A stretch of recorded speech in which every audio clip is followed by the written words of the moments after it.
श्रावण महीने की पंचमी के दिन शंकर भगवान पर जिस जिस परिवार के व्यक्ति का कांवड़ जल हमने बताया आपको, जरूरी नहीं है कि डंडा बांधकर 2 कांवड़ के जल के लोटे लेकर जाओ, आप अपने हाथ में भी 2 पात्र लेकर जा सकते हैं। पंचमी तिथि के दिन हाथ में 2 लोटे जल के, 2 कलश जल के जब हम शंकर भगवान को चढ़ाते हैं तो ऊपर जो कमंडल होता है शिव जी के ऊपर जलधारी होती है, जिसमें जया, विषहरा, श्यामली बारी, दौतली और देव शंकर भगवान की 5 बेटियां जिसमें विराजमान होती हैं।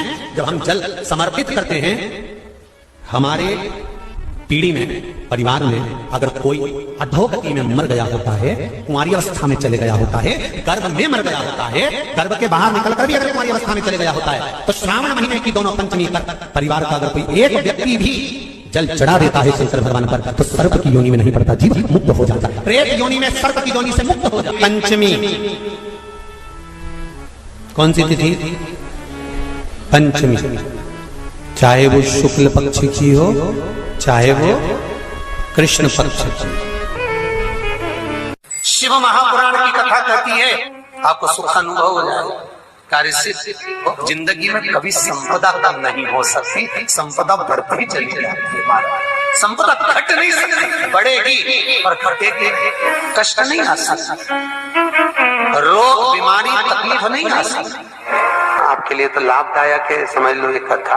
शास्त्र कहता है कि जिसके घर में संपदा की कमी हो, पैसा आ ही नहीं रहा हो, सब दूर उलझ गया हो, बहुत टेंशन चल रहा हो, पंचमी तिथि के दिन गन्ने का रस जानते हो, ईख का रस, गन्ने का रस तुलसी जी के क्यारे में हाथ में लेकर 7 बार अपना नाम और गोत्र बोलकर छोड़ दो, जिंदगी में 3 साल में तो करोड़पति बनकर बैठ जाओगे, कभी लक्ष्मी की कमी नहीं आ सकती।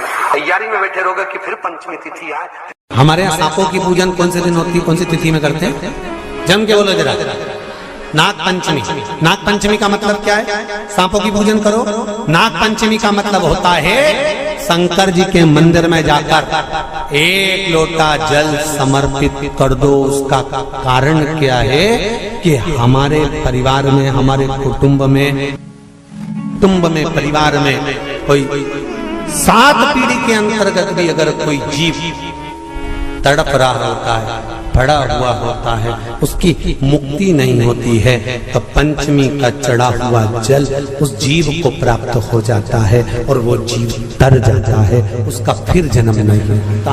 वो तर संपदा के लिए अर्थात जिसका व्यापार नहीं चलता, जिसके घर में पैसा नहीं आता, या नौकरी नहीं लग रही, या सर्विस नहीं लग रही, आप अप्लाई कर रहे हो, जगह जगह जाकर इंटरव्यू भी दे रहे हो और पैसा नहीं आता, तो उसके लिए भी प्रयास किया जाता है। पर उसके लिए यहाँ पर जो धन के लिए करते हैं, उसके लिए विष्णुपदी के लिए करते हैं। मतलब जैसे गंगा के जल में तुलसी के 11 पत्ते डाले जाते हैं और उसको किसी भी नारायण के मंदिर में, राम कृष्ण शिव, शंकर नहीं, राम कृष्ण भगवान विष्णु, दत्त आदि जितने नारायण के मंदिर हैं, उस मंदिर में किसी भी पात्र में, एक छोटे से पात्र में उसको भरकर रखी आते हैं महाराज, उससे भी जॉब, सर्विस, नौकरी में सफलता प्राप्त हो जाती है। परंतु वो भी एकादशी को ही होता है। कुछ देर तक पात्र को रखा जाता है, फिर वही पात्र का जल किसी भी वृक्ष के नीचे डाल दिया जाता है, उससे भी नौकरी के लिए फायदा मिलता है। गंगा का जल को एकादशी और द्वादशी, इन 3 तिथियों पर एक रोटी में थोड़ा सा मीठा रखकर सोमक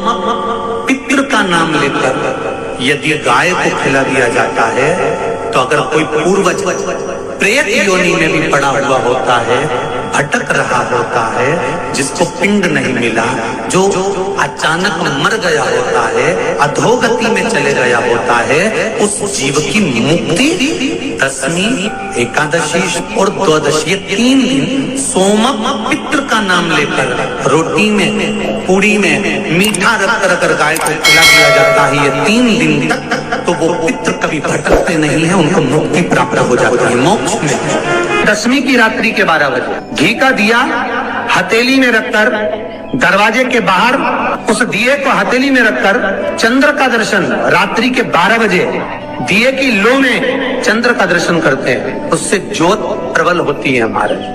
या तो होगा वो नवमी की रात्रि 12 बजे या दशमी की रात्रि की 12 बजे चंद्र का दर्शन। दीप घी का हाथ में जलाकर, नाम गोत्र अपना बोलकर, नरसिंह भगवान का स्मरण कर कर, ज्योति में चंद्र का स्मरण कर कर दर्शन किया जाता है। नेत्र कमजोर हो तो 3 या 4 दिन में ज्योतियों का क्रम बढ़ना प्रारंभ होता है। वैसे तो 15 दिन का लिखा है, पर शिव महापुराण कहती है 3-4 दिन का क्रम बहुत होता है, बढ़ता जाता है। केवल दशमी, चाहे उजाला की हो चाहे अंधेरे की। कौन से महादेव का नाम लेना है? श्रम्भेश्वर महादेव।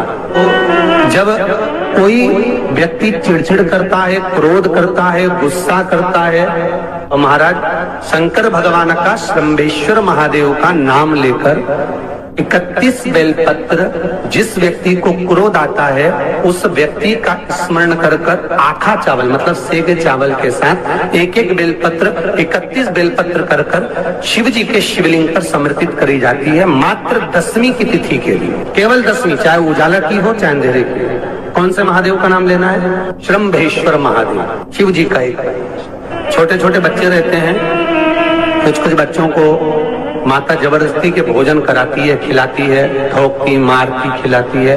कुछ बच्चे ऐसे रहते हैं वो कुछ खा ही नहीं पाते, मुख में दो और वॉमिटिंग कर देते हैं, उल्टी कर देते हैं। ऐसे बच्चों के लिए या जिस व्यक्ति को भोजन पचता नहीं हो और उदर में एसिडिटी रहती हो और जलन टाइप की होती हो, उसके लिए भी श्रम्भेश्वर महादेव का स्मरण है। सुंदर व्याख्यान वर्णन किया है। श्रम्भेश्वर महादेव के ठीक सामने अर्थात भगवान शंकर के किसी भी शिवलिंग के सामने एक तांबे के लोटे में जल रख लीजिए और जल के अंदर 3 बेलपत्र डाल दीजिए, एक पीपल का पत्ता डाल दीजिए, शमी के 11 पत्ते कलश को छुआकर शंकर भगवान के शिवलिंग पर श्रम्भेश्वर महादेव के नाम से चढ़ा दीजिए। उस जल को उठाकर ले आइए, 1 रात्रि तक घर के अंदर रखना है।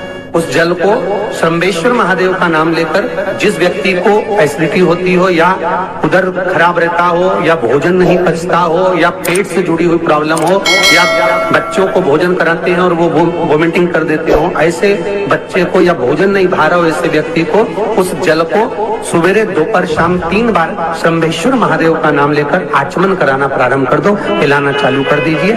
3 या 4 दिन पिलाओगे, अपने आप उदर में भी आनंद रहेगा, बच्चा भोजन करना भी प्रारंभ कर देगा। श्रम्भेश्वर जिसको साइटिका की बीमारी होती है या स्लिप डिस्क की बीमारी होती है या कमर की रीढ़ की हड्डी कहीं बांकी टेढ़ी होने लगती है या नसें चोक होने लगी हों, काम ना कर रही हों, तो उसके लिए कुंदकेश्वर महादेव पर आप कोई भी सफेद कलर के पुष्प भगवान शंकर के मंदिर में कुंदकेश्वर के नाम से 31 फूल समर्पित करना है। आप 31 पुष्प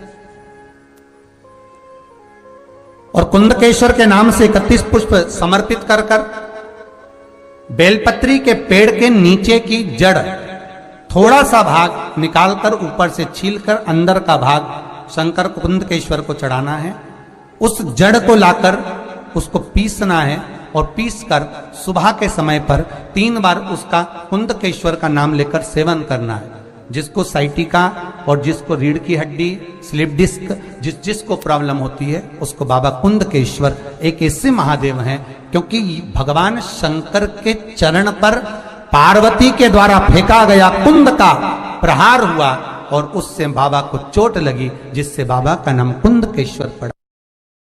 जब आप जल शंकर को चढ़ाने तो रोज ही जाते हैं। जब एकादशी का दिन रहे और शंकर जी के मंदिर में आप जल समर्पित करें तो 3 बार मुख से स्वधा स्वधा स्वधा या स्वधा स्तोत्र का पाठ, जिसमें 12 श्लोक